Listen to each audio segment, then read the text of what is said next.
এবং আহতদের নিয়ে যে সম্মেলন, এই সম্মেলনে সম্মানিত সভাপতি মাগুরা জেলার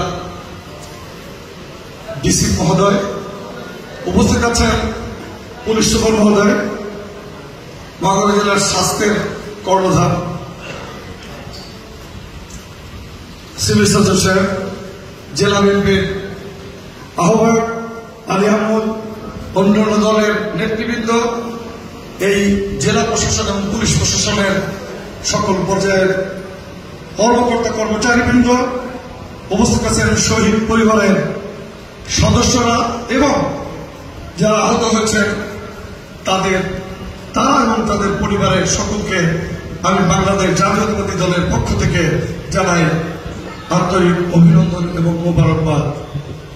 আজকের এই দিন না হলে এখানে দাঁড়িয়ে বক্তৃতা দিতে পারতাম না। আজকের এই দিন না হলে আমরা আজকে বড় বড় কথা বলতে পারতাম না। সেই জন্য এমন দিনে আমরা তাদেরকে এই গভীর শ্রদ্ধা করে স্মরণ করি, যারা সত্যিকারের আরেকটি স্বাধীনতা যুদ্ধ করে বাংলাদেশকে স্বৈরাচার মুক্ত করেছে। আমরা তাদেরকে গভীরভাবে শ্রদ্ধা জানাই। যে সন্তানেরা, যে ছাত্র জনতা, সাধারণ মানুষ কতদিন যাবৎ ব্যাপক যুদ্ধ করেছে ৩৬ জুলাই আন্দোলনে, তাদের অনেকেই পঙ্গু, অনেকেই অন্ধ, অনেকেই তাদের এখন কিছু করে খাওয়ার ক্ষমতা নেই।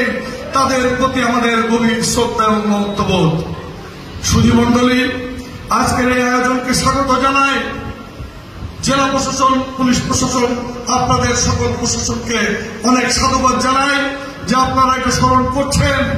আমরা এই সরকারের কাছে অনেকেই অনেক কথা বলেছেন, কিন্তু আপনারা জানেন বিচার কার্য কিন্তু অত সহজ নয়। তবে বাংলাদেশে ফ্যাসিস্টের বিচার শুরু হয়েছে ইতিমধ্যে, সেই জন্য আমরা এই সরকারকে সাধুবাদ জানাই। ধন্যবাদ। আমরা চাই অনতিবিলম্বে এবং নির্বাচনের শিডিউল ঘোষণার আগে অনেক স্বৈরাচার ফ্যাসিস্ট এবং যারা নিজ হাতে গুলি করে আমাদের সন্তানদের হত্যা করেছে, পঙ্গু করেছে, আহত করেছে, তাদের একটি দৃষ্টান্তমূলক অন্তত বিচার আমরা এর আগেই দেখতে চাই। সুধীমণ্ডলী, আমরা জানি আমাদের পুলিশ প্রশাসন তৎপর আছে তাদের গ্রেপ্তারের জন্য। ইতিমধ্যেই অনেককেই গ্রেপ্তার করেছেন। তবুও শহীদ রাব্বি হত্যার আসামিরা এখনো ঢাকার বিভিন্ন স্থানে আছে। আমরা তথ্য পাই, খবর পাই। আমার বিশ্বাস আপনারা একটু তৎপর হলে তাদেরকে ধরে আনতে পারবেন। এমনকি পাশের জেলা ফরিদপুরেও তাদের অনেকে অবস্থান করছে। তাই আমি পুলিশ প্রশাসনকে আবারও সনির্বন্ধন আহ্বান জানাবো, আপনারা আরেকটু ড্রাইভ দেন, ইনশাআল্লাহ তাদেরকে অনতিবিলম্বে ধরতে পারবেন।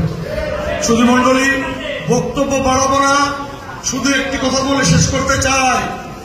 আমাদেরকে কখনোই এই শহীদ এবং আহতদের ভুললে চলবে না।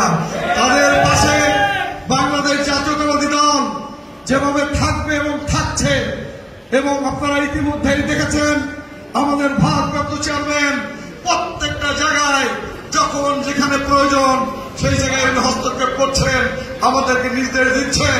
আমি বাংলাদেশের এই প্রশাসনকে আহ্বান করতে চাই, আপনারা যে যে কমিটমেন্ট করেছেন সেগুলো অতি দ্রুত পূর্ণ করেন।